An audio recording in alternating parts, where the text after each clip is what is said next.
from the Workplace Ninja Summit in Luzerne. Highlights, insights, and simply interesting talks. This is the Workplace Ninja Podcast.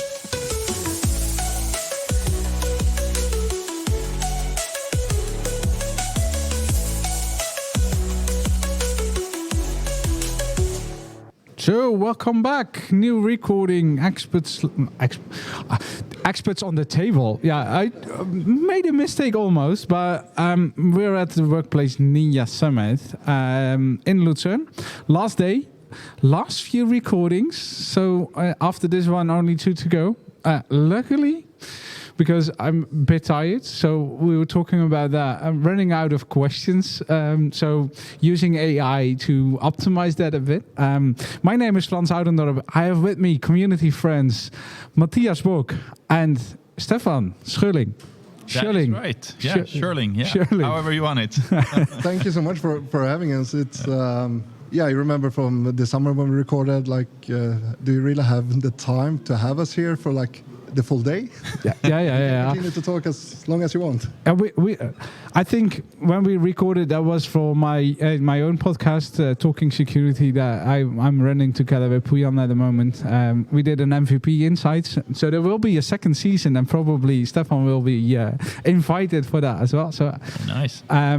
But yeah, that's a bit different. So today we are on conferences like Workplace Ninja Summit. What excites you the most? It's the I do that question most of the times, but what excites you the most to be here in person on an event? You're both security people, but why on a workplace endpoint management event?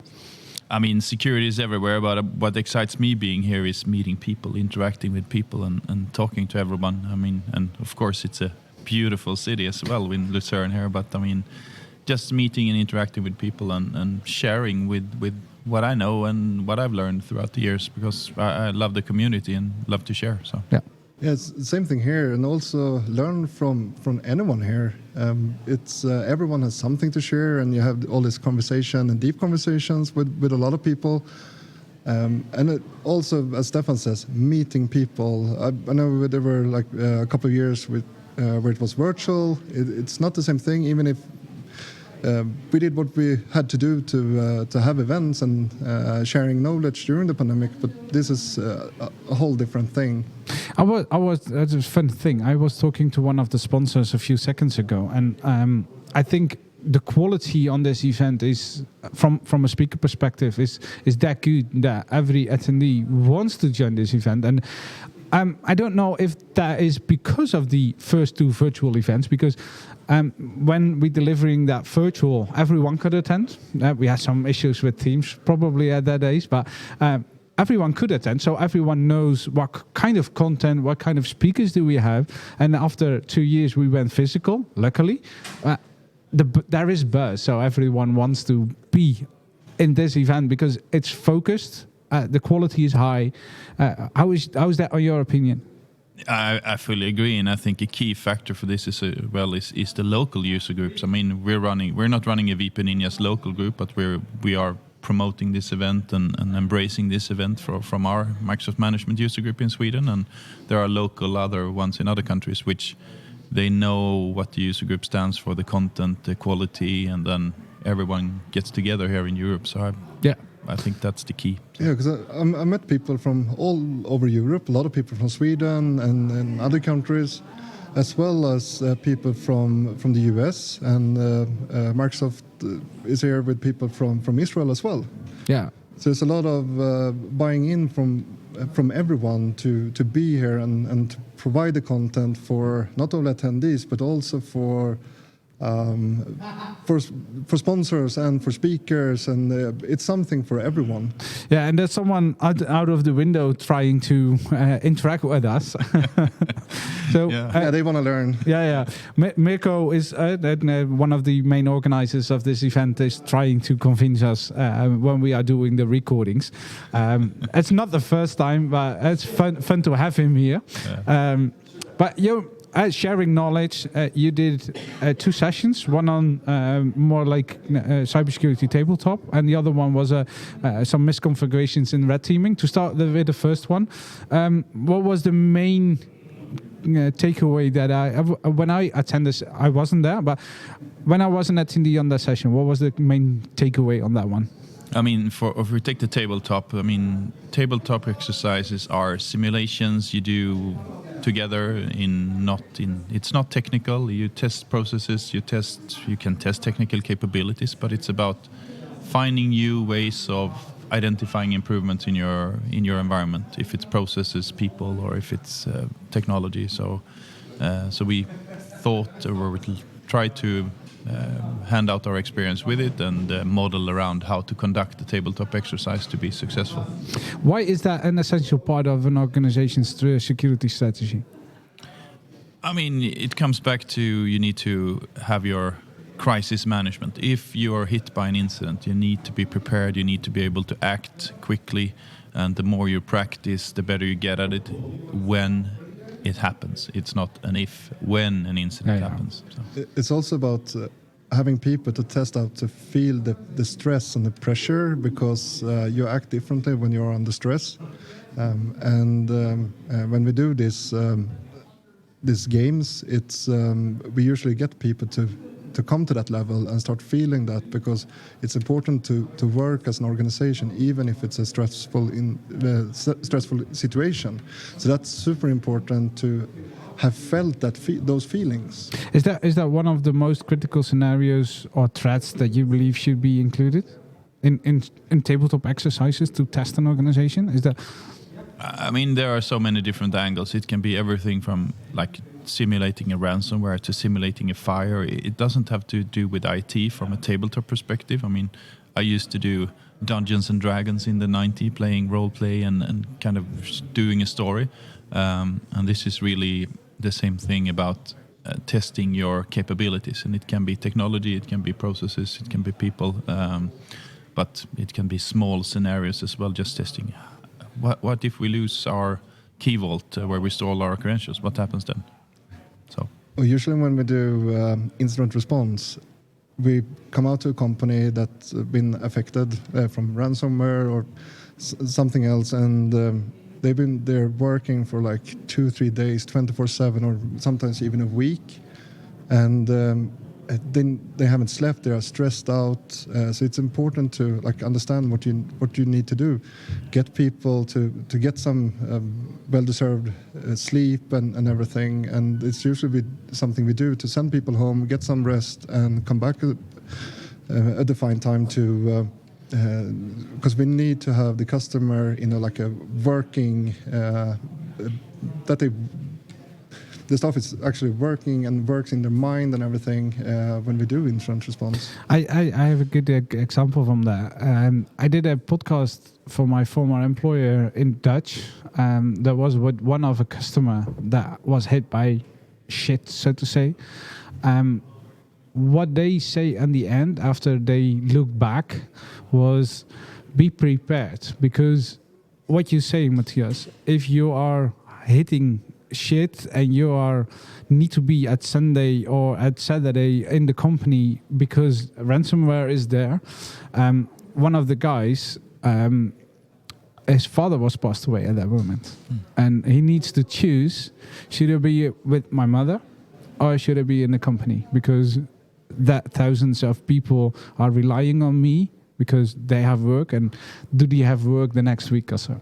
Yeah. And that kind of challenges you don't want to have, because if you are prepared, you know what actions needs to be taken, who's responsible, and you're not the only one who's responsible. You can go away and make another one responsible for the job that needs to be done at that moment.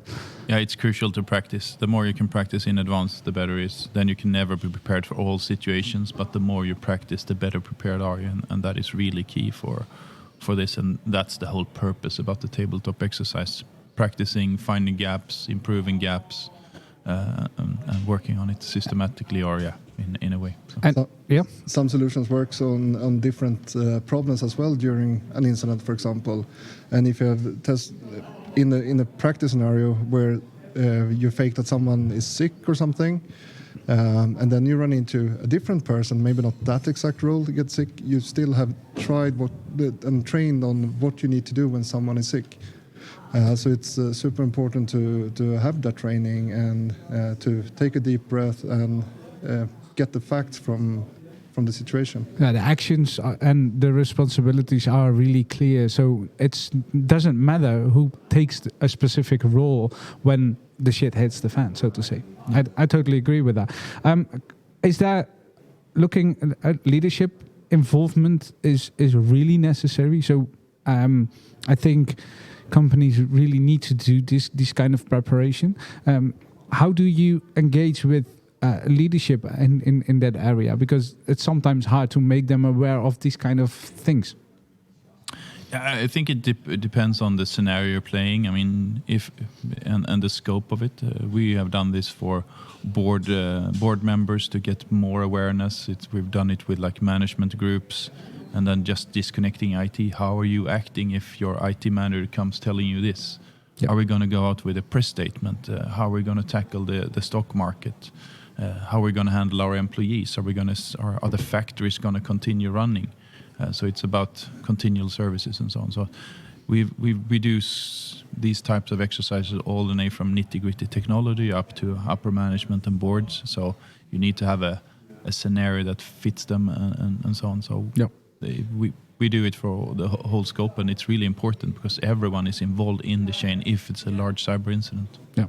And how many times are you doing that on a specific company? Is that on a yearly base? Is that half yearly? Is that 2 years, once in 5 years? What is your recommendation on that?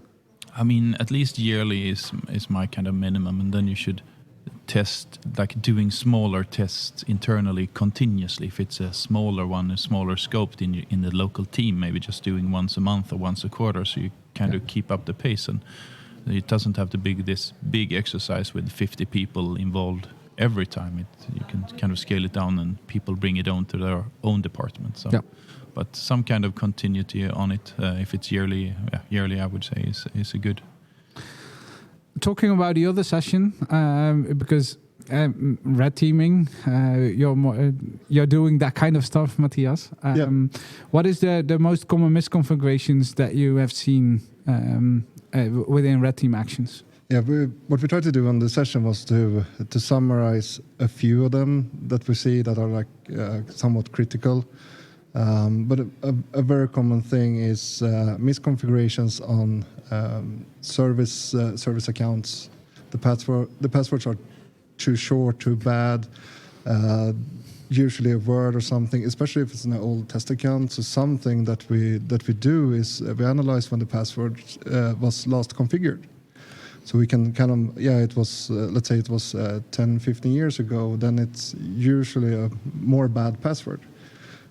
So that's something that people need to do, go review the service credentials and change them.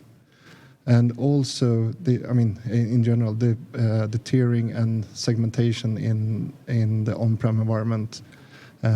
So you don't run into like high privilege accounts on clients, on regular member servers, because that's very common when we move laterally in the environment. That we run into these high privilege accounts. Maybe it's a SQL server that running with a domain account that is also domain admin. So that's very common. It's also about external exposed systems, RDP and so on. So it's important to know what you actually have published and what's open and how you can move from that specific box. What kind of connections does it have on the inside afterwards? Yeah, and I think an important aspect we had as well is that we're not just showing this is bad. How do you fix it? What do you need to do about it? So we both had like the red and the blue pill. So we tried to kind of give that away as well. And I mean, to me, many of the misconfigurations are basic hygiene, unfortunately. Are we still talking about the basics? Yeah, unfortunately, that's what we see out there. The basic hygiene is not properly set in, and it's usually the old saying that it's the weakest chain. But if you have legacy operating systems, if you haven't hardened them, so I mean, it all comes back to making sure things are patched, making sure they are hardened and tiering and segmented and so on. And unfortunately, that's not what we're seeing out there yet. What is the main root cause behind this misconfigurations? Is there you already mentioned it a bit? Is that a lack of awareness, complexity, or something else? It's how you did it before, some of the things, and they're still live in the environment. It could be sometimes that we deploy this new system that does the same thing as but a newer version, but the old one is still there running with the bad configuration, and you need to clean up your environment. And I would also like if I would choose one quick win. Block outbound communication for PowerShell and all this like load bins and stuff, built-in applications that you can use in a malicious way. Because if you block the outbound communication, you will break so much for a threat actor, and they will give themselves away in a way where you can act and you can detect it and so on. And also something we run into, it's that they have pretty good configuration on the endpoints. You have the EDRs and some app blocker, maybe not hardened, but you have it in place. But from there, when we move laterally to the server network, for example, it's nothing there. So they don't have the EDRs on servers, and that's unfortunately very common. The next phase that we see as well is that they don't work with the tools. So they have it. They have this. But they have this compliance checkbox. Yes, we have EDR or XDR or any DR.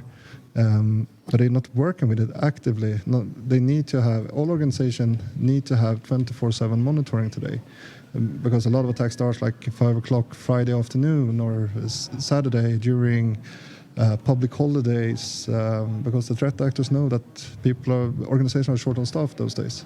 Yeah. Going back to reasons why we are here, of course, there's a lot of legacy stuff out there, but it's all about time and resources. We don't know if we don't have the awareness of all these gaps, and we don't have the time to fix it, and we don't have the money to buy someone to get it. So, of course, it starts with awareness, and that's what we're trying to message here: the awareness. Without doing the scare tactics, like showing us the bad things, because I don't see a win in scaring people. We want to help people to. I mean, we all here for the same reason. We want to improve security. We want to help people stay secure. So we also want to share like how do they fix it. Maybe not like in details, click here, click there, but in general, look at these configurations and dive into that, and they can start doing their own research and reach out on LinkedIn or X or email or snail mail or whatever. But it's important to give them ideas that this is a bad thing, but it can be fixed. Only buying E5 security features on top of the M365 environment that I have is not enough.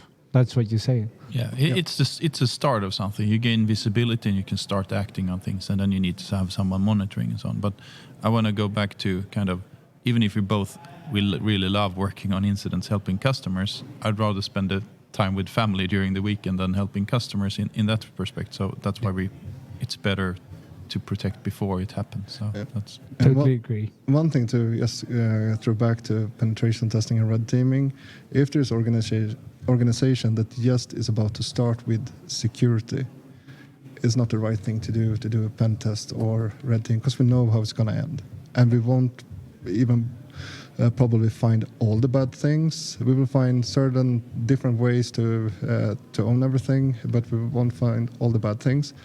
And it's a lot of money involved and a lot of time writing reports and stuff. If we took those money and went to the customer and did security, did the configuration, did this tiering, block, do the network segmentation, and just cut off the low-hanging fruits, we could do a lot of things for the same amount of money. I mean, don't get me wrong, I love doing the penetration testing and red teaming, but it's not a fair game if we do it with organization that's not there. It's better to have to spend the money right, and sometimes you need to have the report to show to the leadership of the organization to get the money to invest in the security. In those scenarios, it's absolutely worth doing red teaming or penetration tests to show proof that this is actually needed. But a lot of the times,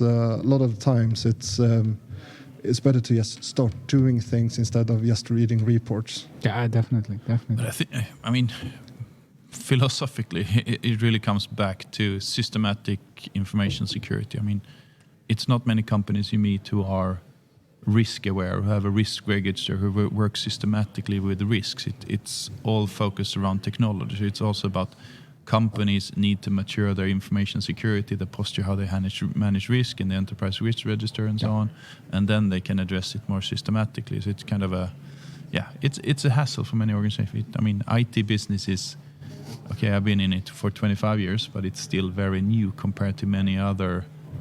Yeah, and it's always the same. When we look back up in the days, we need to pay for backup till the time that we miss something, and same things happen with security. So we don't want to pay for security until this shit has happened, and then all the money is coming through, and then we can do everything. So that's a bit hard to bring that awareness and that message to everyone. Looking back, tabletop exercises, red teaming, are you combining those both together, that the insights that are coming through the red team engagements, how can that be filled in and help the tabletop exercises? Yeah, so tabletop exercises can also be called as gold teaming. And that is when you bring your red team or pen test findings into the tabletop exercise.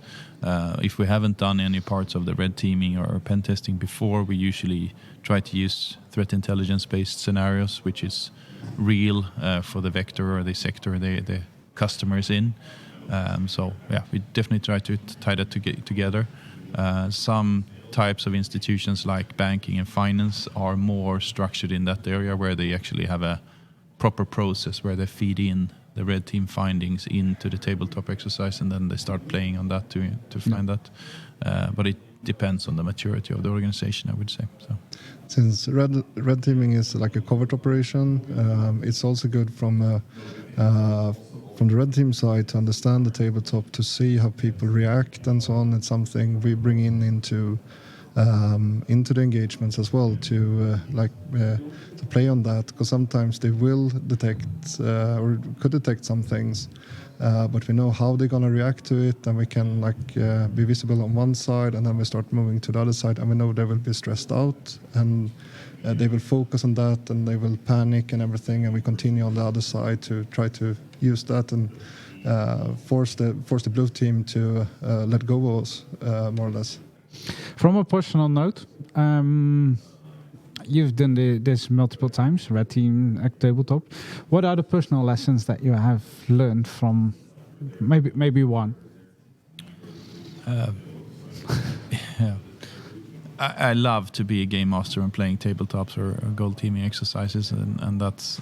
But people really act differently under stress. So when I really try to stress them, you can get really weird answers. So yeah, that's a part I love. So we are all humans and we all act differently, and that is definitely part of tabletop to get to know yourself, how you're acting in this situation as well. Yeah. How's that for you, Mattias? Yeah, I was saying the same thing, and I mean something I learned over the year from pen testing and red teaming is that I usually try to bring back what the customers have done good as well. So it's not because many years ago I took things very personally. Like even if it was that you built a system in a certain way at the time, and then years after when you should do it in a different way, I still feel like personal affected by someone's finding something.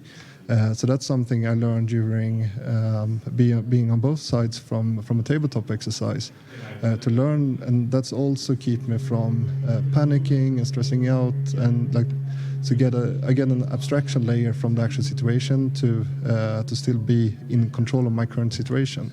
And the same thing from red team, both from meeting red teams, working in certain different organizations, and to have this abstraction layer, like they are here to help.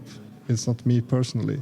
I will use this information that they give me, and I can probably get my cool tools I've asked for some time. Yeah. And the same thing when to be from the attacker side, to be humble when you find things, and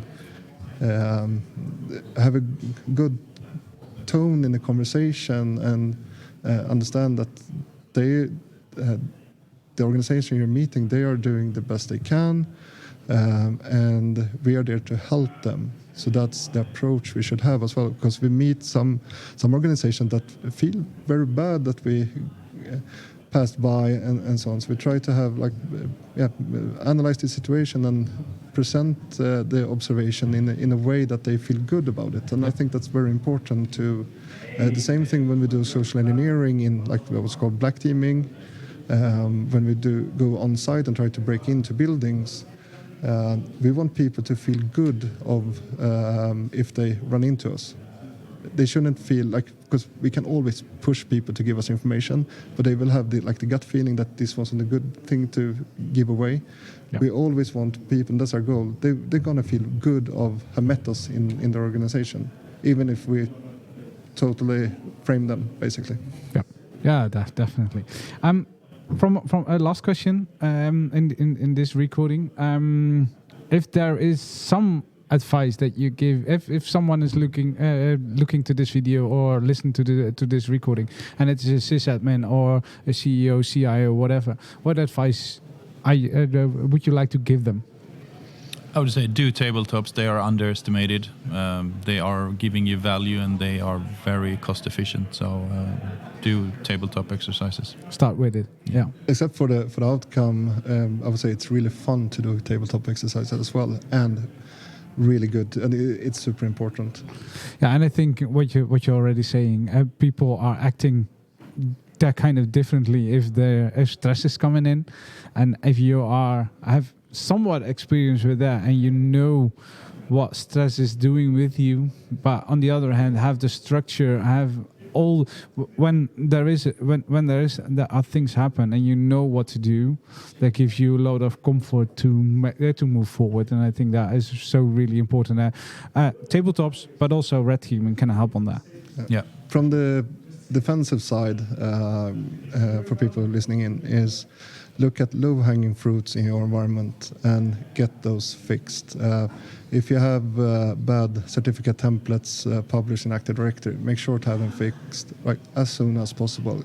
Ask someone for help to get it fixed, because that's a simple way to escalate privilege in the domain. Yep. As well as use good passwords if you're still using passwords. Move to GMSA accounts, and keep monitoring. Step by step.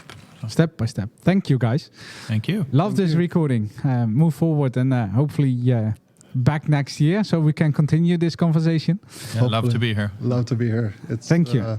It's one of my favorite events. Absolutely. Yeah. And if you're watching this video and you want to know when the next one is coming up, like and subscribe so you know when that happens. I say until next time. Until next time. Thank you.